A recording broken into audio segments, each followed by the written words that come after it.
we get this, all of a sudden, there was hip hop. It doesn't work like that. It doesn't work like that. What? It worked? No, ain't nobody gonna believe this. I'm gonna tell them anyway. That pre-disco era, because all the music that you hear in the early days of hip hop, it comes from that music that the DJs at that time, not just in the Bronx, but Queens too, were playing. We all had the connection as far as DJs is concerned, in a different style. We all didn't have the same style. We all weren't doing the same thing. Yes, we were cutting up the record, like I said, because at that time, as DJ, you had your albums and you had your 45. So, like, you wanted to keep that beat going, you had to have 2 copies of that to get it going. So, after my tenure as a DJ, as it came to close to the 80s, because also I was a New York City school teacher, so we got to pay the bills. So, once I got that website up going, I started finding more flyers. People were contacting me with the history, and then I'm trying to get these other guys who were there, who have gone on to do other things with their lives. They weren't like they were going to make a career out of being a mobile DJ. So I had to track them down and get their history and put it out there. But this whole thing for me has been like a wonder. The fact that, I got people from around the world contacting me to know the history of mobile DJ and what we were doing back then it's a God blessing. It truly is. And so I am trying to, as much as I can, to keep Flowers' name out there.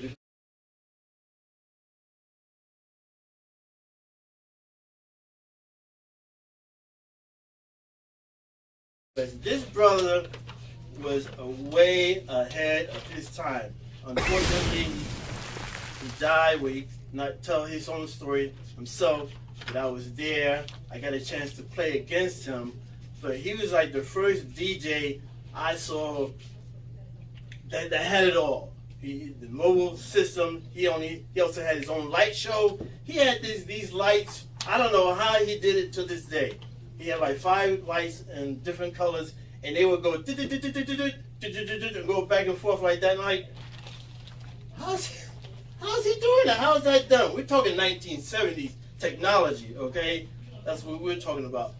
Unfortunately, in my schedule, I didn't have enough time to pick his brains or to sit down with him and see, because he was the guy that was ahead of me.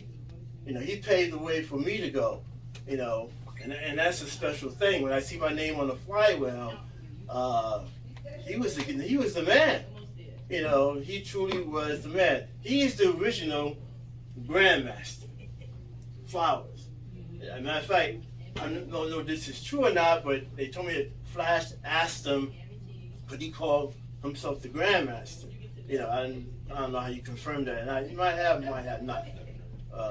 So when hip hop came along in the beginnings, Flowers got pushed in the background, and then, like I said, he didn't have enough time here on Earth to tell his story.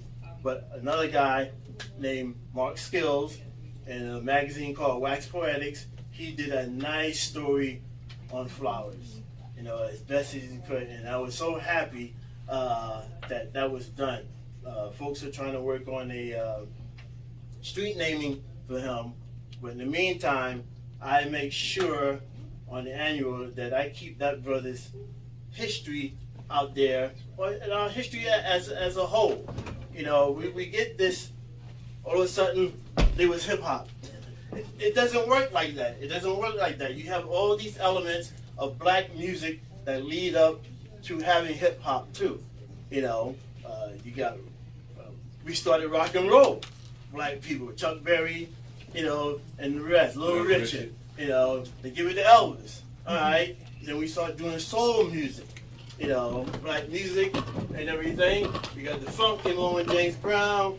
We got R&B, and so that's a transition from that. And then at the time I was a teen, there was that flyer right there. you notice that the word disco is not on that flyer. Not at all. Because when I was a teenager, there was no disco. There was just black music, funk and R&B. Yeah. And then the record industry got wind of the underground movement with black clubs, and they say, hey, we can make some money off of this. We just have to take that music and water it down a little bit, make it more palpable, you know, for the dancing crowd. That's why you got those records that go. They're easy to dance to. You know, it's on the floor. Anybody can dance. So, oh, yeah, cool. Now you get the funk music. Boom, bop, boom, bop, boom, boom. People trying to find, well, where's the beat? Right. You know, the beat is in the spacing.